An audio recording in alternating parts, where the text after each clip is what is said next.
Many people suffer from pain and physical problems. Very few people know that these problems are often related to trigger points. Understanding and treating trigger points helps to lessen pain and improve overall health. This video is a short explanation and introduction to the trigger point. A trigger point is a small muscle contraction which can be felt as a small nodule. Pushing on this nodule is very painful. Trigger points can exist in each muscle of the body. Multiple can exist at the same time. Often both sides of the body are affected equally. The trigger point keeps the muscle tight and weak, restricting the muscle's range of motion. A trigger point can actively cause pain, or it can cause no pain unless touched. Mostly this pain is sent to a different area of the body. This is called referred pain. Referred pain can make finding and treating trigger points difficult. Luckily, referred pain follows typical patterns that have been well documented. Let's take a closer look at the trigger point. A trigger point lies in a taut band. The taut band is a tight strand of muscle that feels like a cord, easily mistaken for a tendon.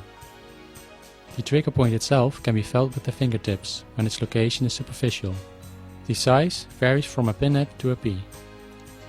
When we continue to zoom in, we can see the muscle fibers that make up the muscle. The lines on the muscle fibers represent sarcomeros. Millions of sarcomeros, acting like tiny pumps, have to contract to create movement. Sarcomeros can become overstimulated and unable to release their contracted state. This knot of contracted sarcomeros shows a segment of the fiber that has become shorter and wider because of this. But also a different segment now becomes stretched by this tension, shown by the greater distance between the sarcomeros. Together multiple of these sarcomere knots form the trigger point. The stretched segments of the fibers give tightness to the taut band in which the trigger point lies. When sarcomeres are stuck in contraction, blood flow stops in the immediate area. The resulting oxygen starvation and accumulation of waste products irritate the trigger point. The trigger point responds by sending out pain signals. In return, your brain will stimulate you to stop using the muscle, which further shortens and tightens up the muscle. Trigger points will not release without proper treatment.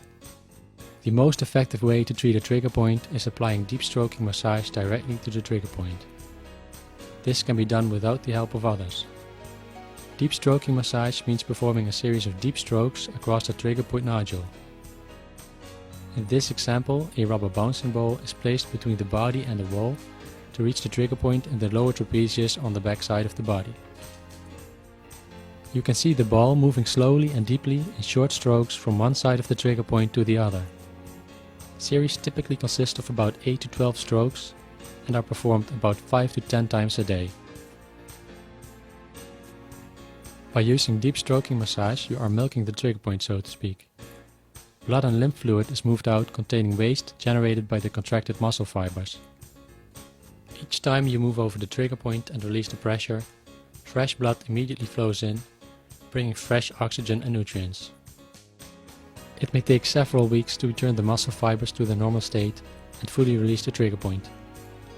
Trigger points which have existed for a long time will take a lot of treatment, but often results can be achieved in days, meaning less pain and improved mobility. You can find references to more in-depth information about trigger points and their treatment in the video description below.